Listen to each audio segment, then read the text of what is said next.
එදා තවත් සුන්දර දවසක්. අපි කතරගම කිරිවෙහෙර වහන්සේ වන්දනා කරේ රාත්‍රියේ. මේ උදෑසනම අපි සූදානම් වෙන්නේ කතරගම දේවාලයට යන්න. කතරගම આવොත් කතරගම දේවාලයටනේ අපි යන්නේ. කතරගම දෙවියන් බලන්න. මේ අපි පළතුරු වටේ සකස් කරගන්න ආකාරය උදේ පාන්දරම මං හිතන්නේ උදේ 6ට විතර ඇති. ඇත්තටම භක්තියනේ පළතුරු වටේ සකස් කරලා දෙනවා කිසිම කලබලයක් නැතුව හොඳට අපේ අතින්ම සකස් කරගත්තොත් හොඳයි කියලා තමයි අපිට මෙතනින් කිව්වෙත්. මේ අපේ හිතවතෙකුගේ මාර්ගයෙන් අපි මෙතන අඳුරගත්තේ සහ පිරිසුදුව ඉතාමත් ලස්සනට ගාත කියමින් තමයි අපිට මේ පළතුරු වටේ දෙවියන් උදෙසා සකස් කරලා දුන්නේ. එතරින්ම අපේ හිත පිරුණා. පළතුරු වටේ ලෑස්ති කරේ ගාත ගොඩක් කිව්වා. අපි දන්නේ අපි වැඳගෙන හිටියා ටිකක් වෙලා. එයා කියනවා මේ වැඳගෙන ඉන්න වෙලාවට වැඳගෙන ඉන්න. ඉතින් අර භක්තිය අපේ හිතට එන විදිහට තමයි මේ පූජා වටේ සකස් කරේ. මේ මගේ පළවෙනි වතාවට තමයි මෙහෙම කරේ. ඔව් අපි ගොඩක් වෙලාවට අර කලබලයට පළතුරු අරන් ගිහින් එහෙන්ටත් වඩා ගෙදරිනුත් අරන් යනවා අපි. නමුත් අර ළඟ තැනකින් ගන්නකොට කලබලයට අරන් යනවා නේද? එහෙම නැතුව මෙතනදී හරිම එක ලස්සනට වෙනවා. ඒකයි මෙච්චර වීඩියෝ කරේ. මේ එක ලස්සනට ඒ වැඩේ වෙන නිසා එතන. මේක ගොඩක් වෙලා අරගෙන කරා. මොකද අපිට එන්න කලබලයක්වත්, ගෙදර යන්න කලබලයක්වත්, වෙන කොහෙවත් යන්න කලබලයක් තිබ්බේ නෑ. අපිට මේ වැඩේටම විතරක් ફોකස් එකක් විතරයි තිබ්බේ. ඒ නිසා අපි මේකට ෆුල් ෆෝකස් එක දීලා ටයිම් එකත් මැනේජ් කරගෙන අපි වැඩේ කරා. එහෙනම් ඔයාලා බලන්නකෝ කොහොමද පූජා වටේ සකස් කරන්න කියලා. පළතුරු වටේ ලෑස්ති කරේ ගාත ගොඩක් කිව්වා. අපි දන්නේ අපි වැඳගෙන හිටියා ටිකක් වෙලා. එයා කියනවා මේ වැඳගෙන ඉන්න වෙලාවට වැඳගෙන ඉන්න. ඉතින් අර භක්තිය අපේ හිතට එන විදිහට තමයි මේ පූජා වටේ සකස් කරේ. මේ මගේ පළවෙනි වතාවට තමයි මෙහෙම කරේ. ඔව් අපි ගොඩක් වෙලාවට අර කලබලයට පළතුරු අරන් ගිහින් එහෙන්ටත් වඩා ගෙදරිනුත් අරන් යනවා අපි. නමුත් අර ළඟ තැනකින් ගන්නකොට කලබලයට අරන් යනවා නේද? එහෙම නැතුව මෙතනදී හරිම එක ලස්සනට වෙනවා. ඒකයි මෙච්චර වීඩියෝ කරේ. මේ එක ලස්සනට ඒ වැඩේ වෙන නිසා එතන.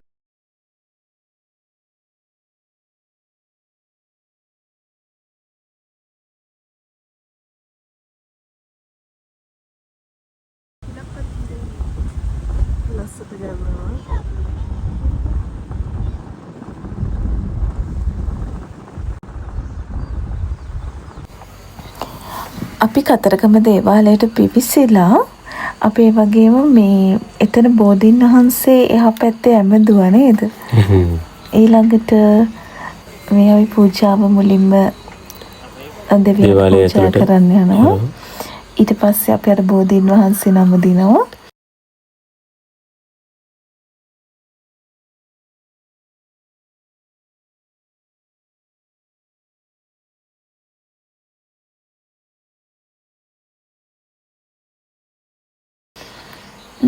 අම්මයි මායි මේ ඉන්නේ.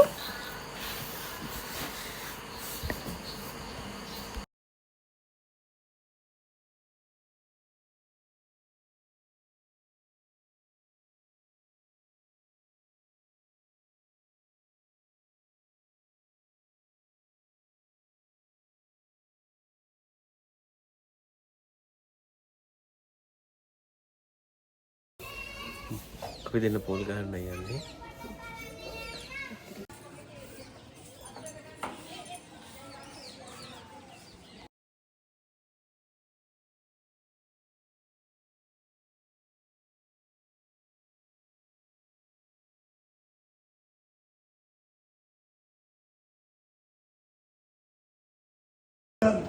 मैं जाने का मैंने बीमा आरक्षा कर दिया जाने वाहन आरक्षा में पौधे जरूर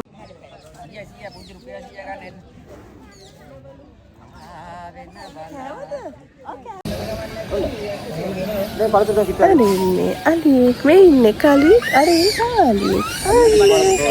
මාතලික්.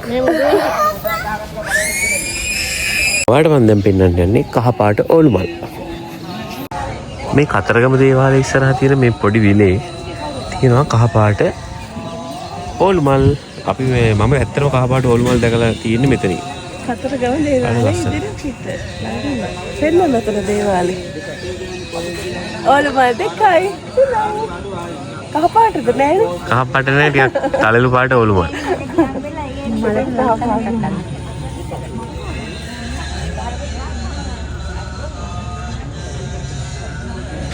අපි ඊයේ කිරි වෙහෙරට ගිහිල්ලා අද උදේ දේවාලයට ගිහිල්ලා පූජාවට්ටියක් පූජා කළා මල් පහන් ටික පූජා කළා. අපි දැන් යන්න හදන්නේ කොහෙද? සෙල්ල කතරගම. සෙල්ල කතරගම ගිහිල්ලා බලමු අපි ඊළඟට කොහෙටද යන්නේ කියලා. මේ ලොරිය එක තැන තියෙන එකක්ද නැත්නම් ඩ්‍රයිවර්ට විතරක් පේන එකක්ද? බවුස් එකක්. පාරට බවුස් එකක්. LM නම්බර් එකක්. LM නම්බර් එකක් ඉතින් මේ තත්ත්වෙන් තියනවා කියන්නේ නේද? සාමාන්‍ය දුවන්න පුළුවන් වාහනයක් මේක.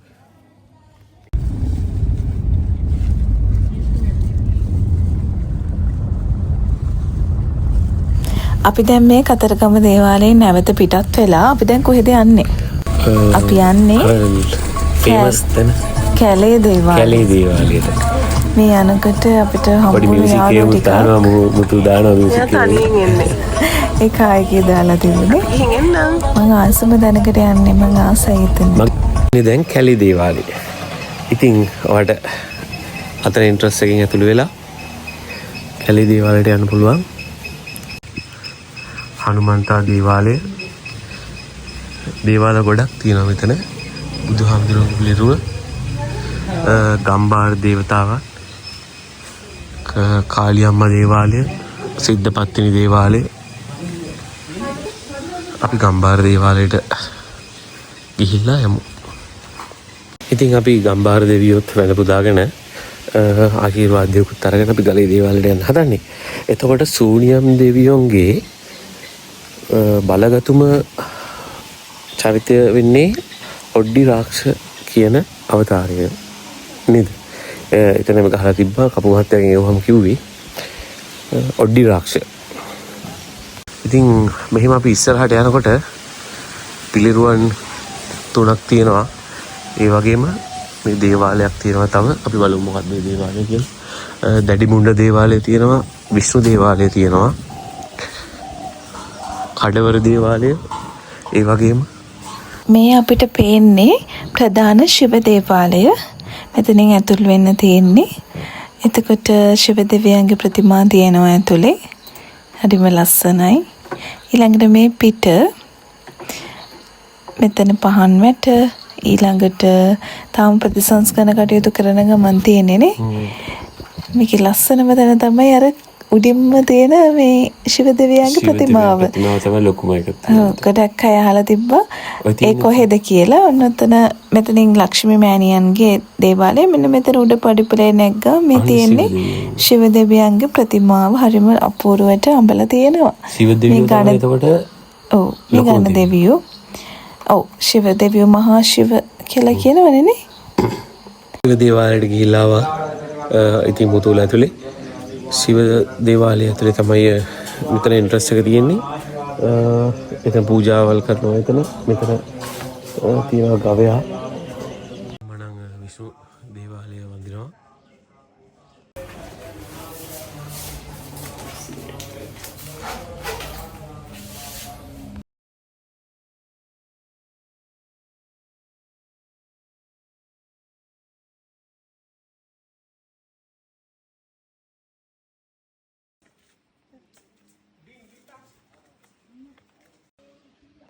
අපි දැන් ඉන්නේ සෙල්ල කතරගමට යන ගමන්. ගොඩක් කාලෙකින් තමයි සෙල්ල කතරගමට ආවේ මම නම්. මේ කට්ටිය නම් කොහොමද දන්නේ. ඉතින් අපි ගිහින් බලමු. ඔන්න ඔහොම තමයි ඉතින් සෙල්ල කතරගම පේන්නේ. මේ වැලි කොට්ටේම ගහලා තියෙන මේ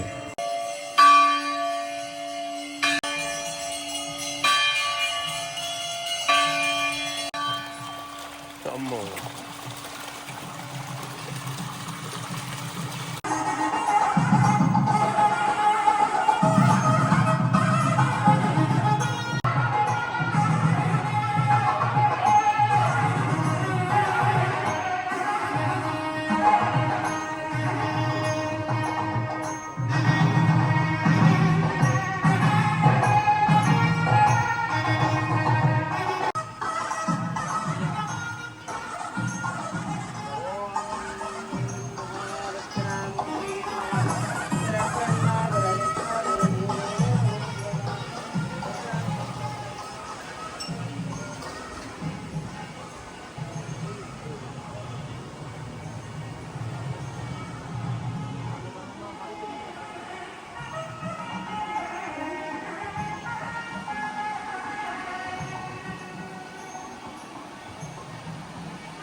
මාළු අල්ලන්න ඕවා.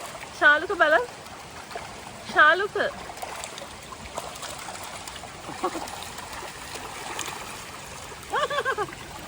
මොන අල්ලගන්නද?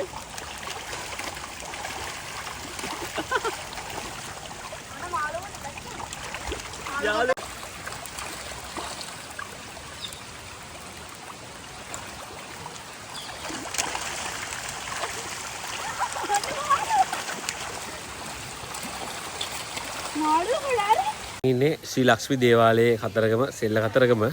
ඉතින් අපි හැම දේවාලයකටම පූජාවක් තිබ්බා. ඒ වගේම ලක්ෂ්මී මෑණියෝගේ දේවාලයටත් අපි පූජාවක් තියන්නයි හදන්නේ. අපි යමු ඉතලට.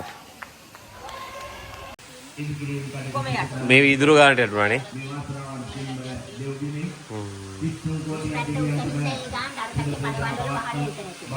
ආරටි ගේනේ. ඕ මේ හරිය කියන්නේ හරි වහල් වල ටික විතරයි. මම මේ කඩවල වල ඉන්න කට්ටියත් එක්ක කතා කරන්නේ යාළගේ කඩවල ටික ඔක්කොම තිබුණා උදන් වතුරෙන්.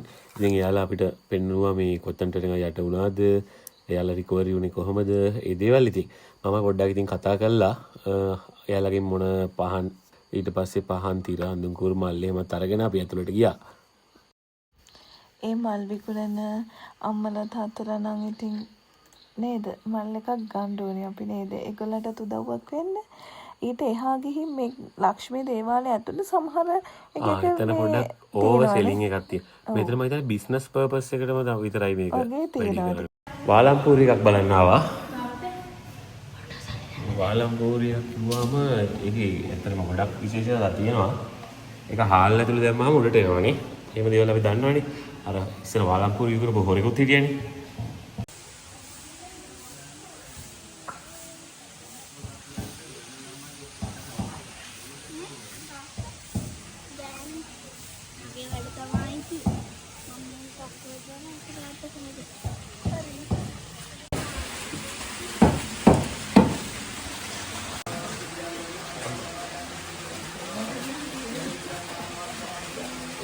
ඉතින් අර එහා කොනෙන් මැනික් ගඟ යනවා. තාම ඩෙවලොප්මන්ට් වෙනවා මෙතන. ඒ වුණාට පොඩි අවුලක් තියෙනවා. මේක නිකන් කඩයක් වගේ කරලා තියෙන්නේ. අතරින් එන්ට්‍රන්ස් එක එනකම වාලම්පූරි විකුණනවා. ඉතින් මේ දේවාලේ කපු මහත්තුරුම පූජාවස්සේ පූජාව තිබ්බට පස්සේ පූජාව අපිට සුබපතලා කෙලින්ම බඩු මල්ලක් ගෙනත් දෙනවා. මේක රුපියල් 200යි 300යි. සාමාන්‍යයෙන් ඒක කරන්නේ නැහනේ. මේ යහපත් දෙයකට දන්නේ නැහැ. කමක් නැහැ ඉතින්. ඉතින් එහෙම පොඩි අක්‍රමිකතා ටිකක් වුණා. ඒ වගේ අර දෙවිවරුන් පිළිබඳව අපේ විශ්වාසය තාම එහෙමමයි. අපි ගරු කරනවානේ බුදුහාමුදුරන්ට දෙවිවරුන්ට. ඉතින් කට්ටියට පොඩ්ඩක් අමාරු වෙනවා හිතන්නේ ඇවිදලා සල්ලි දැම්මම අලියා කෑ ගහනවලු. මෙයා ක්‍රමයක් හොයාගත්තලු සල්ලි මොකද? සල්ලි නැදුව මේ නාද ගලපෙන්න. ආයෙ බලන්න. කට්ටිය සල්ලි දැම්මම කෑ ගහනවා.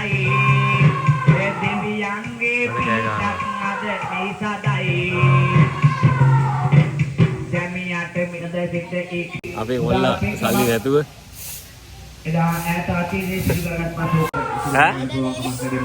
වැඩනේ. ඒ බාපිගේ පුතාගේ කෝලක්. ඒ විදියට ඔන්න අපි බැඳලා ආයෙත් එනවා. මේ මගේ පන්තියේ චුටි බබෙක්ගේ ගෙදරකට අපි ආවේ. පේපර් කරනකොට පුතේ ඉතින් අම්මා වෙලාවක් දෙනවනේ. පැයක විනාඩි 15ක යා ටීචර් පේපර් එකෙන් දෙක ගහලා යවන්නේ පුතාට. අන්නේ වෙලාවට කියලා ඉවර වෙලා තමයි සෙල්ලම් කරන්න යන්නේ. හොඳ? හරිද? එහෙම කරමුද? එහෙම කළාද කියලා? ඒතාර පොඩ්ඩක් හදාගන්න ටීචර්ගේ පන්තියට. වැඩි ටික ලස්සට කරනවා. ලස්සට කොල්ලේ වලු පොත්සල. හරි. එනවලු බලන්න. ආයෙ නම. ආයෙ බලන්න. මොකද්ද මේ සර තමයි මේ ඔන්ලයින් පන්තියේ ඒ ඉන්න පන්තියේ ටීචර් ළඟටම ඇවිල්ලා කතා කරපු ගෙදරට ආව එකම බබා.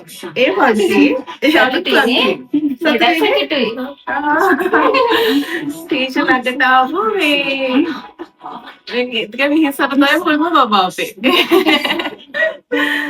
අලුත් පන්ති වැඩ කරනවා. මේ විතරම බබෙක් ඉන්නවා. එන්න බලන්න.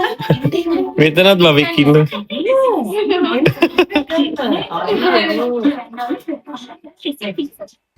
ඒ විදියට එදා දවස බ්ලොග් එක අවසන් වෙනවා. අපි මෙහෙන් ගෙදර යන්න පිටත් වෙන්න හදන්නේ. හරි. එහෙනම් අපි ඊළඟ බ්ලොග් එකකින් හම්බ වෙමු. යාළගේ ගමනත් අපි තාම අප්ලෝඩ් කරේ නෑ. ඔන්න ඊළඟට යාළ ගියපු ගමනින් හම්බ වෙමු.